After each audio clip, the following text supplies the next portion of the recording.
Hey guys, this is Hell Hades. This is another Raid Shadow Legends video. Guys, we're going to take a look at potential competitors to Raid in 2021.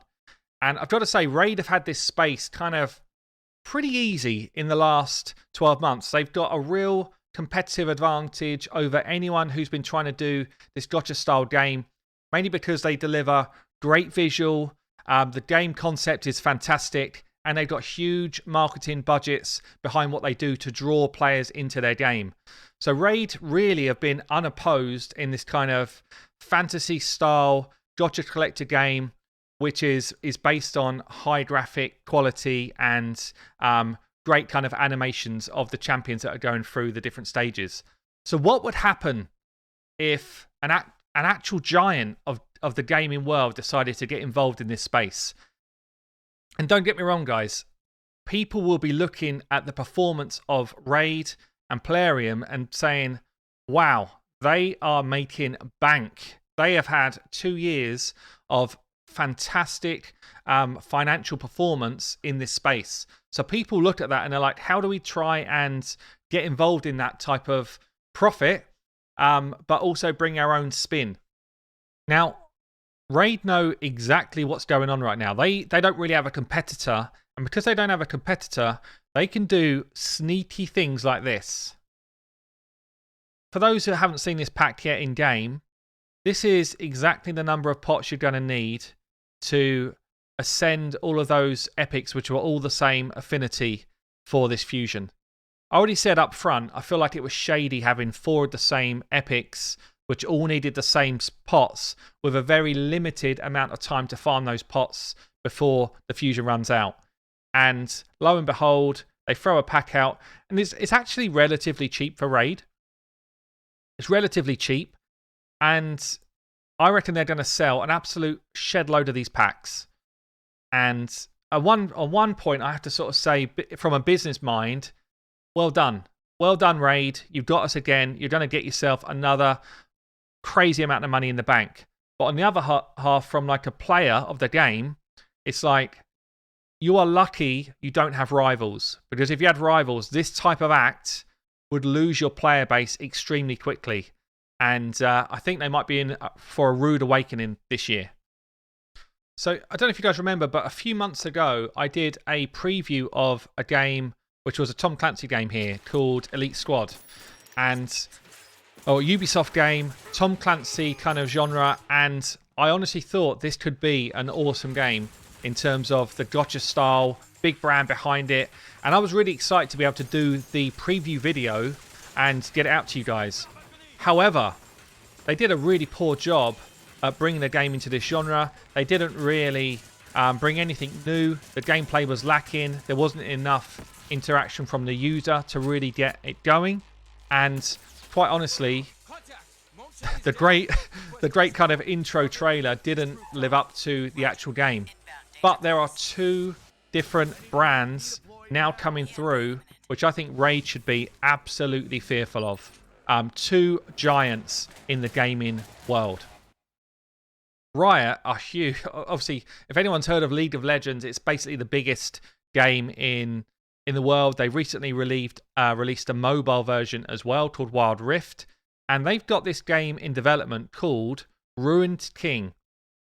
So, Ruined King, they've kept it kind of behind wraps, but it is due out, and it is due out soon in 2021.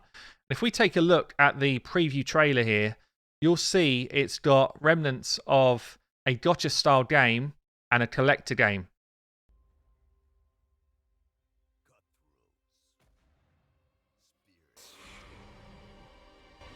Monsters. When you live in Bilgewater, you see some things. Let's start the party.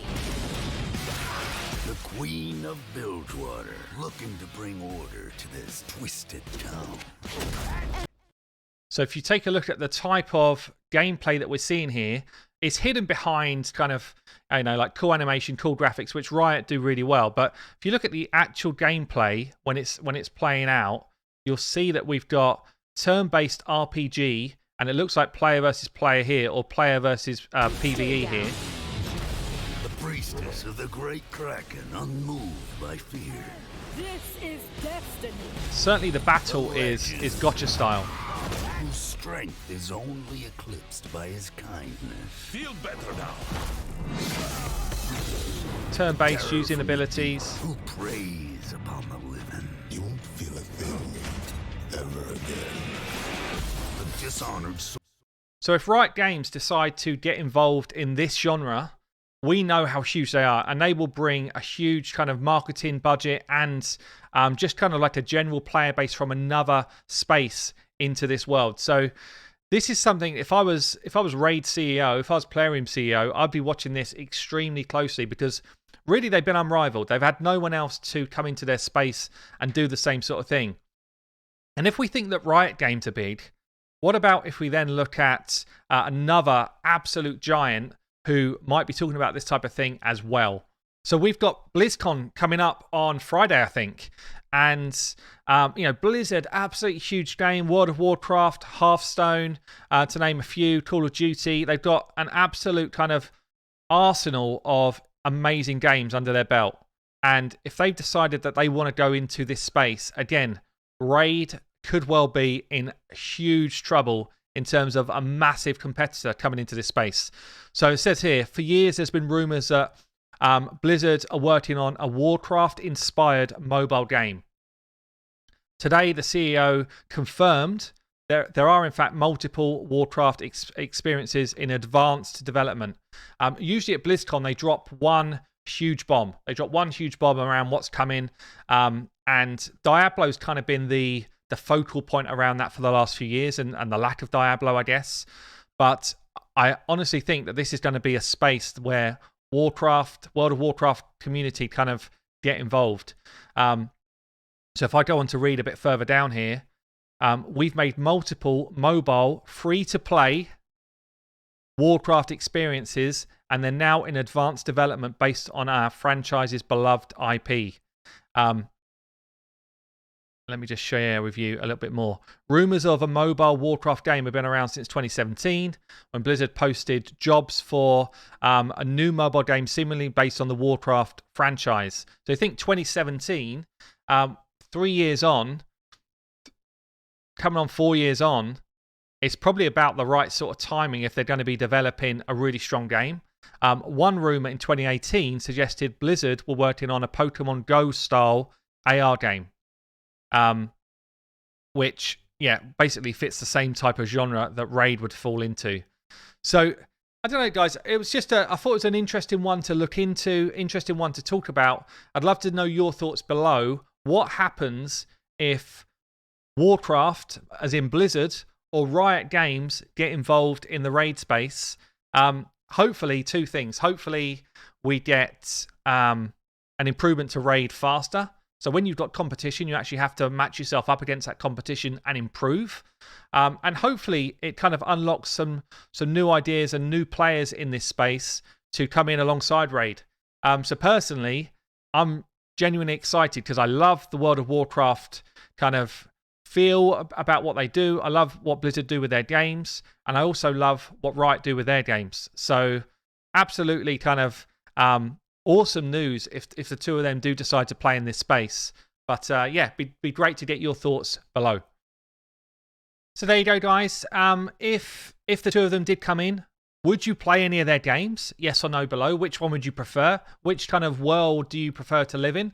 Blizzard or Riot Games? Which sort of universe do you prefer? And also, do you think it would spur Raid on to do the right thing and start to massively improve what they do with what they've already got in terms of like a great game? Anyway, guys, that's it for today. I've been Hell Hades. I'll catch you later.